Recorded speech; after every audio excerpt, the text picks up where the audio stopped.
Oi, gente, tudo bem com vocês? Muito bem-vindos a mais um vídeo deste canal. Para quem não me conhece, o meu nome é Bruna e hoje eu vim comentar com vocês sobre a lista que recentemente o New York Times lançou dos 50 melhores thrillers do século. Uma lista que tem sido bem controversa. Eu vou deixar a lista completa aqui na descrição do vídeo e vou trazer alguns comentários sobre os livros que eu li dessa lista.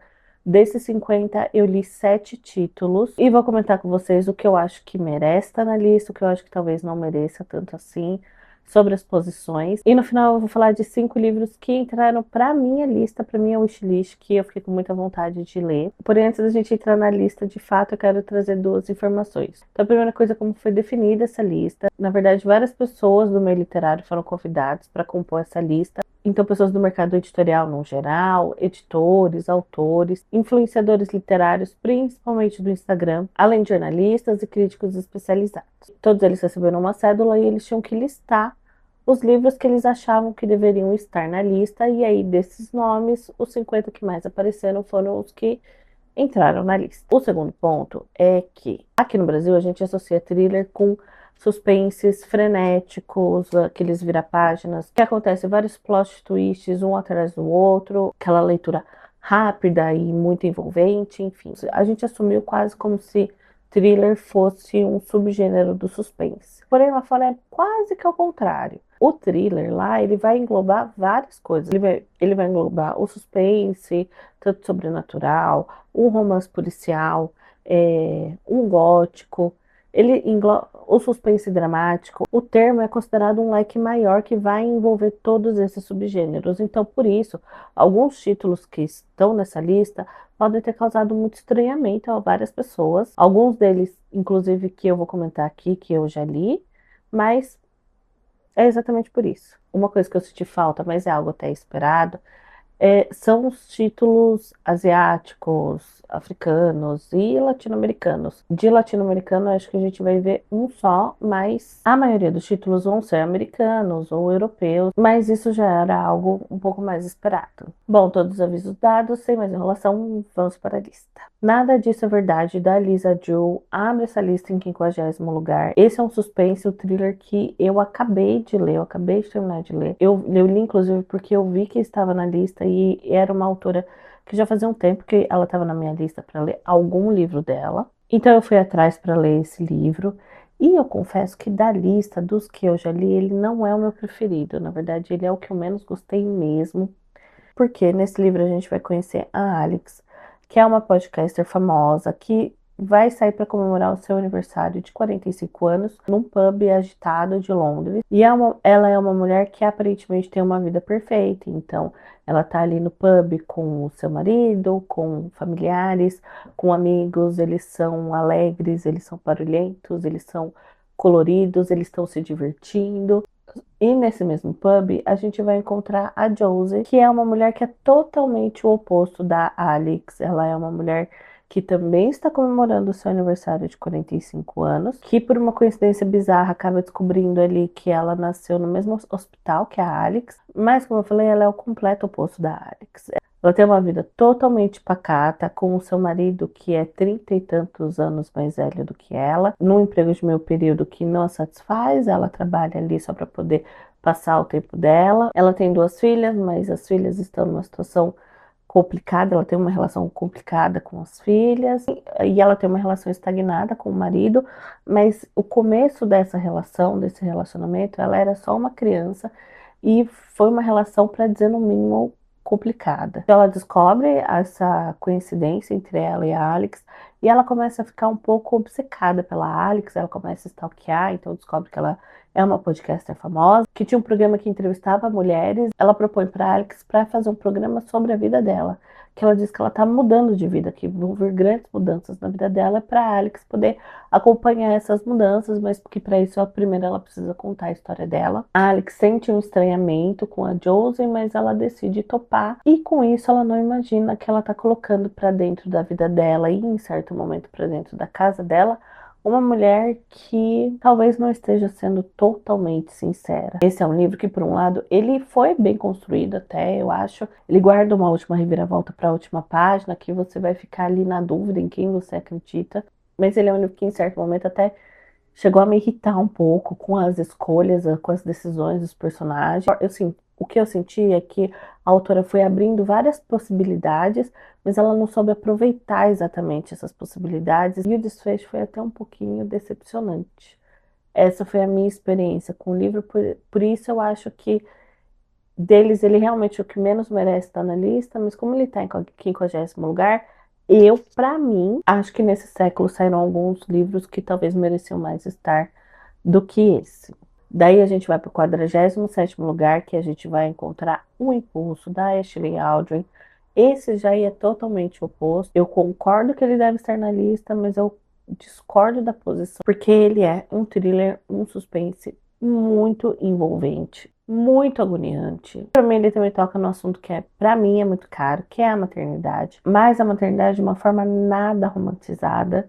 Não vou falar que é exatamente uma maternidade real, mas é uma maternidade que não é nada bonita. Aqui, a cena que abre o livro é a protagonista, a Blythe.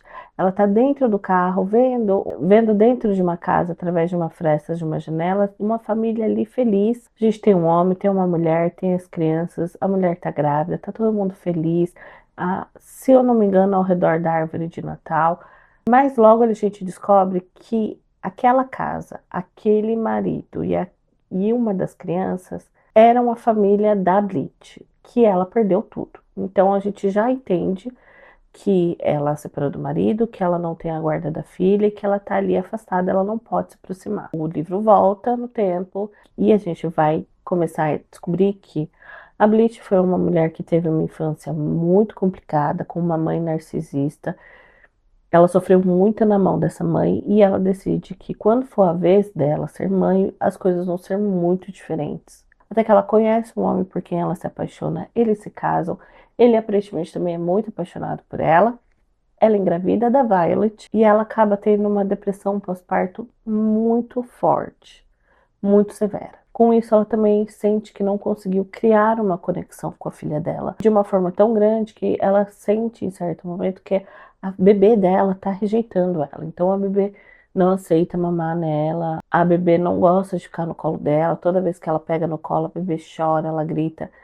Quando o pai pega no colo, a bebê consegue se aconchegar, fica confortável, e isso tudo causa um grande desconforto, causa uma grande culpa na Blythe, que ela vai começar a se questionar se não tem nada de errado com ela, até talvez por conta da criação. Gente, vocês me desculpem a voz e o ritmo, porque eu estava resfriada, então tá um pouquinho difícil. Mas ela vai tentar viver assim mesmo, com muitos contratempos, até que o tempo passa, ela engravida de novo, e ela tem um filho dela, o Sam, se eu não me engano, e com ele a história é totalmente diferente. Assim que o bebê nasce, ela sente aquele amor avassalador, aquela conexão profunda com o bebê. Então tudo com o bebê flui mais fácil, é muito mais natural do que com a Violet. Isso acaba sendo uma situação até com o marido, e até que acontece uma grande tragédia nessa família, e a partir desse momento a Blythe começa a se questionar se a Violet, desde pequenininha, é uma criança ruim, é uma criança má, é uma criança cruel, se isso existe, se isso é possível, e a partir daí todas as consequências disso.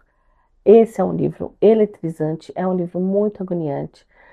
A Blythe, ela não é uma narradora confiável, você sente isso desde o começo, então você também desconfia dela. O final desse livro é assim, de dar arrepios e você não consegue largar. Ele é maravilhoso, eu adorei e eu acho, pra mim, ele tinha que ficar entre os 10 primeiros. Enquanto a 25º parece Gótico Mexicano, da Silvia Morena Garcia. Este é um dos livros que causou muita estranheza nas pessoas, exatamente por ele ser um suspense gótico, inclusive um gótico belamente construído. Ele tem todos os elementos do gótico, mas com um tempero delicioso da literatura latino-americana, da literatura mexicana, e vai contar a história da Noemi Taboada, essa menina da alta sociedade, muito dona de si, muito pra frente, e foi criada muito próxima à sua prima Catalina, que se casou recentemente e se mudou para uma cidade afastada, numa mansão no alto de uma colina. Então daqui você já percebe que a ambientação é muito importante nesse livro. A mansão em si, ela é praticamente um personagem próprio. E um dia a Noemi recebe uma carta da Catalina pedindo socorro, falando que estão tentando matá-la. Então ela decide largar tudo, ela vai até a mansão onde a Catalina mora agora para tentar entender o que está acontecendo com a prima, porque o noivo ele tenta colocar em panos quentes, fala que a Catalina não tá muito bem, que ela tá com males da cabeça, enfim. E a Noemi vai para essa mansão para tentar descobrir o que está acontecendo. E dali ela começa a investigar e desenterrar vários segredos e peculiaridades estranhas e sombrias e muito interessantes dessa mansão. Tem uma história que envolve a família do noivo, que é uma família bem estranha, com a comunidade local, com todos os moradores daquele vilarejo próximo. O livro explora muito bem todos esses elementos do mistério, do gótico, e ele é deliciosamente escrito. Esse foi um dos livros que eu mais gostei de ler. É outro livro que eu acho que está merecidamente nessa lista. E aqui no Brasil ele é publicado pela Dark Side, que tem uma edição que é maravilhosa, é assim, é belíssima. Indo lá para o 36º lugar, a gente tem A Paciente Silenciosa, do Alex Michaelides. Este livro que, assim, desde o seu lançamento, que se eu não me engano, lá fora foi em 2019 e aqui no Brasil foi em 2023, quem leu vai te indicar. Se você estiver procurando um suspense, perguntar para alguém se a pessoa leu esse livro, ela com certeza vai te indicar. Esse é um livro que, inclusive, existiu uma expectativa de existir uma adaptação, mas não foi mais falado sobre isso, mas que eu acho que se tivesse uma adaptação disso aqui, seria maravilhoso. Que conta a história da Alice, essa mulher de 33 anos, que tem uma vida também incrível, maravilhosa, mora no bairro nobre de Londres, e um dia ela é encontrada toda ensanguentada ao lado do seu marido, que foi morto com 5 tiros no rosto. Alice é a única suspeita, mas a Alice parou de falar. Ela não fala mais, ela não fala nenhuma palavra desde o ocorrido. A única pessoa que poderia explicar o que aconteceu decidiu se silenciar. Então ela é enviada para um hospital psiquiátrico judiciário para ser tratada, mas ficar presa de certa forma, porque ela não pode ser julgada. E existe um psicoterapeuta forense que tem muito interesse de tratar disso, que tem muito interesse de cuidar desse caso, que é o Theo Faber. Ele é um cara muito misterioso, então a gente vai ver essa história pelos dois ângulos, pelo do Theo e pelo da Alicia, porque o Theo tem também os seus motivos para estar ali cuidando da Alicia e tentando descobrir o que que ela lembra, o que que ela sabe, o que que ela pode falar. A Alicia também tem seus motivos para estar calada, para ter se silenciado, e a gente vai se debruçar por cada um deles. Ele é um livro muito bem escrito. Todo mundo que eu conheço que leu esse livro não ficou completamente chocado com a revelação final. Eu adoro esse livro, eu acho também que merece muito, e eu achei que é uma posição justa. Já tinha achado, já tinha gravado todo o final. Tô tendo que gravar o final todo de novo, porque, enfim, acabou a memória. Mas vamos lá de novo.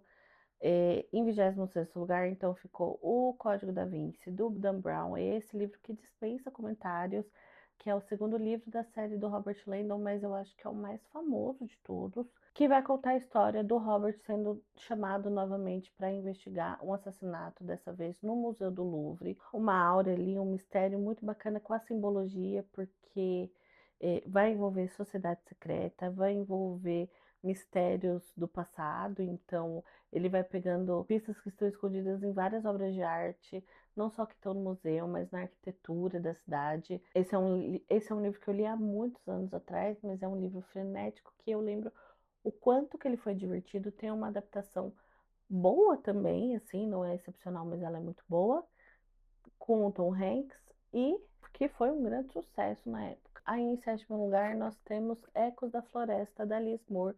Esse foi um dos livros que causou estranheza nas pessoas de ver ele na lista, principalmente numa posição tão boa, né? 7º lugar, porque ele é um livro que é um suspense muito dramático. Ele envereda muito pro drama, que conta a história do desaparecimento desses dois irmãos, cada um em uma época, mas no mesmo local e por motivos ali muito bem relacionados.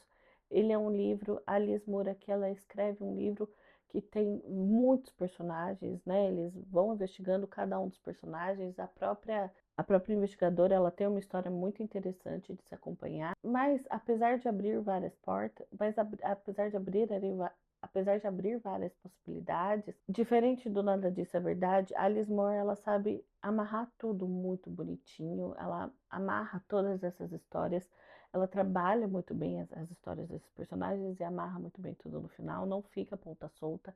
Ele tem um final muito emocionante, muito bonito. E, na minha opinião, é um livro que realmente vale a pena e que merece estar nessa lista. Ele foi ele foi um dos livros mais falados nesse último ano.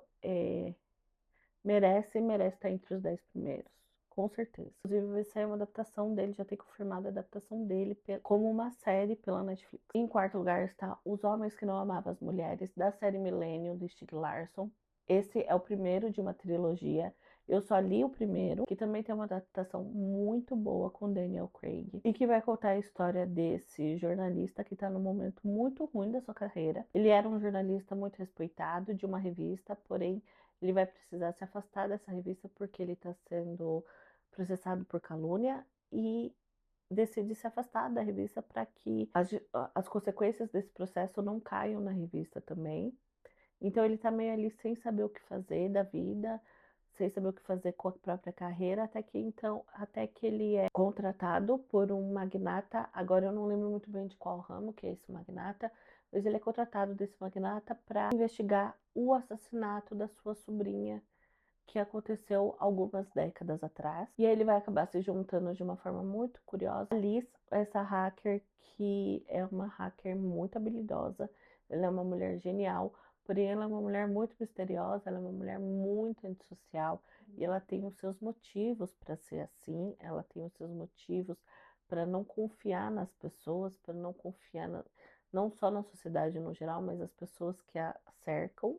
Então a história dela também vai ser um dos focos do livro. Os traumas dela, não só traumas do passado, mas traumas que estão acontecendo no momento que a história do livro está se passando. E o envolvimento dela com esse jornalista, as pessoas que ela vai se envolvendo, enquanto eles vão descobrindo os segredos dessa família poderosa e segredos assim tenebrosos. Ele é um livro que satisfaz o termo de thriller pra gente, que é um suspense frenético que você não consegue largar. Ele é muito envolvente, ele é muito delicioso de ler mesmo. Então, ele ficou em quarto lugar da lista e ele merece com certeza esse quarto lugar. Então, esses foram os 7 que eu já li. E o 41º lugar da lista é o Não Conte a Ninguém, do Harlan Coben, que eu peguei para ler, também inspirado pela lista. Vai contar a história desse médico pediatra, aparentemente gente boa, que é casado com o seu grande amor da vida inteira. Ele conhece a esposa desde pequenininha, eles são pequenos, crescem juntos, e aí eles estão casados há pouco mais de 7 meses. Eles têm esse costume, esse ritual de sempre no aniversário do primeiro beijo deles, eles vão para a propriedade, eles vão para uma propriedade da família que é na beira de um lago, para ali fazer uma marcação na árvore de quanto tempo eles estão juntos, enfim, e aí comemoram juntos. Na comemoração do 13º beijo, eles são atacados. Ele toma uma pancada na cabeça, então ele não se lembra exatamente ele não se lembra exatamente do que aconteceu, porque ele sofreu um trauma muito grande. Ele não se lembra nem como ele conseguiu sobreviver àquilo, porque ele cai no lago, enfim. E a esposa desaparece, mas encontra um corpo dela alguns dias depois. Então ele é viúvo, ele sabe que a esposa faleceu, porém não foi ele que fez o reconhecimento do corpo. Alguns anos se passam, se não me engano, 5 anos se passam, e próximo ao dia do aniversário do primeiro beijo deles, ele recebe um e-mail bem intrigante. E ele vê ali uma cena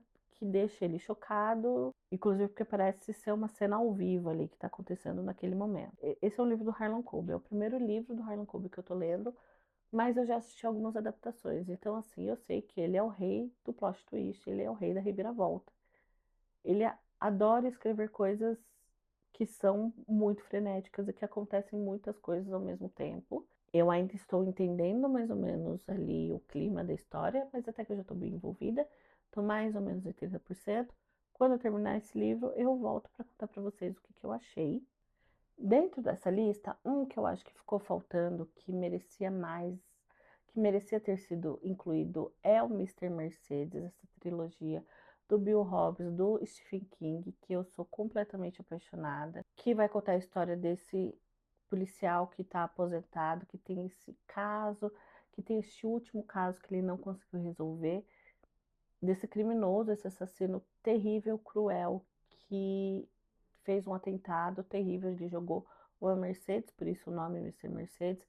Ele se auto-intitula Mr. Mercedes porque ele jogou o carro, uma Mercedes roubada, em cima de uma fila de pessoas que estavam procurando emprego, nunca foi pego, e aí ele começa a provocar o Bill, assim que ele descobre que o Bill aposentou. Eu adoro esse livro, ele é muito frenético, ele é um suspense do Stephen King que não trata do sobrenatural, mas que de uma certa forma me dá mais medo, porque ele trata como o ser humano pode ser cruel, né? Então, que é uma coisa que eu acho que o Stephen King escreve muito bem. Então, eu acho que esse é um livro que deveria estar na lista, porque ele foi escrito em 2016, se eu não me engano. E dessa lista, eu separei 5 livros que eu quero muito ler. O primeiro é Uma Matéria Escura, do Blake Crouch. Eu já assisti, que tem uma adaptação na Apple TV que eu já assisti e eu adorei. E que ele fala sobre universos paralelos e vidas paralelas, linhas do tempo, de uma forma muito interessante. Eu adoro esse tema, então eu fiquei.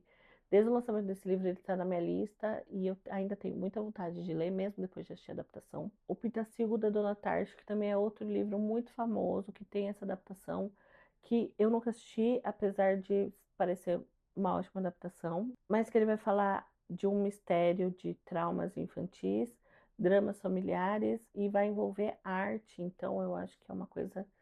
Eu fiquei muito interessada, coloquei ele ele na verdade já estava na minha lista há um tempo. O Sobre Meninos Lobos, que eu assisti a adaptação há muitos anos atrás, mas eu lembro que era muito emocionante e muito envolvente, sobre segredos na infância desses amigos que ficaram enterrados e depois vêm à tona.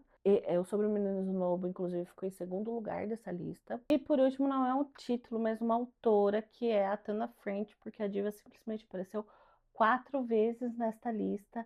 Então, assim, ela deve saber o que ela está fazendo. Inclusive, se você já leu Tana French, tem algum livro que você me indica começar a ler, coloca aqui nos comentários, me indica aqui que eu vou adorar a indicação. E depois que eu ler, eu volto para contar para vocês. Então é isso. Muito obrigada por ter ficado até o final deste vídeo. Conta aqui para mim se você sabia dessa lista, o que, que você achou, se tem algum injustiçado, igual eu falei do Mr. Mercedes. Não esquece de curtir, comentar, compartilhar, se inscrever no canal se você ainda não é inscrito. E até o próximo vídeo. Tchau!